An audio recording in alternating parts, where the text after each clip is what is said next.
आज आपण मंथन परीक्षेमध्ये येणाऱ्या गणिताच्या पेपरमधील एक भाग पाहणार आहोत. आजचा भाग आहे आपला समसंबंध. समसंबंध पहा कसा शोधायचा. समसंबंध म्हणजे इथे दोन पद असतात. हे बघा, हे एक पद झालं आणि हे दुसरा, हा दुसरा भाग.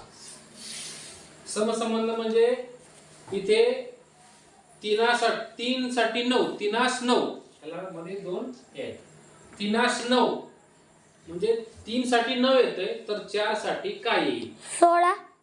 ऐकून घ्या बरोबर आहे उत्तर. पण 16 कसं आलं ते आपण शोधू. बा इथे 3-9 आलं. असाच इथं जो आपण टेक्निक वापरली, जी टेक्निक वापरली, जो संबंध आहे तोच संबंध इथे सुद्धा आला पाहिजे, तरच उत्तर बरोबर येणार आहे. 3-9 का आलं? 3 त्रिक 9 म्हणजे 3चा काय केला त्यांनी? गुणाकार. गुणाकार म्हणायचा का त्याला? वर्ग म्हणायचा. वर्ग. 3चा वर्ग.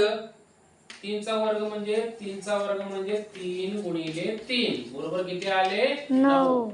तसंच 4चा पण 4चा वर्ग बरोबर 4 गुणिले 4 म्हणजे 4 16. याच्यामध्ये कुठे 16 पर्याय? इथे. हे उत्तर हा पर्याय बरोबर असणार. तसंच तुम्ही आता याच्यामध्ये सांगायचंय. 8 साठी 65, 9 साठी किती? 49. हे कसं आलं सांग. 8 साठी 65 कसं आणलं सांगा तुम्ही. 8 8 64. त्याच्यामध्ये काय केलं? एक मिसळलं. अगदी बरोबर आहे तुझं. 8 8 64 आणि 1 मिळवला 65 आला. तसं मग इथं कसं करून दाखवा. इथं सर 82. Very good.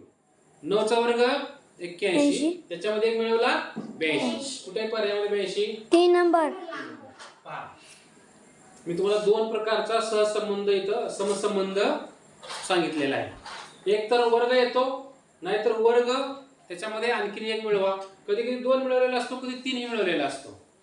हे तुम्ही आता आपण पुढे आणखी गणित पाहणार. हे दोन प्रकार झाले यातले समसंबंध मधले दोन प्रकार. कळलं का? ह्याच्या पुढचा प्रकार आपण उद्याच्या तासाला बघूया. ठीक आहे? ओके, चलो.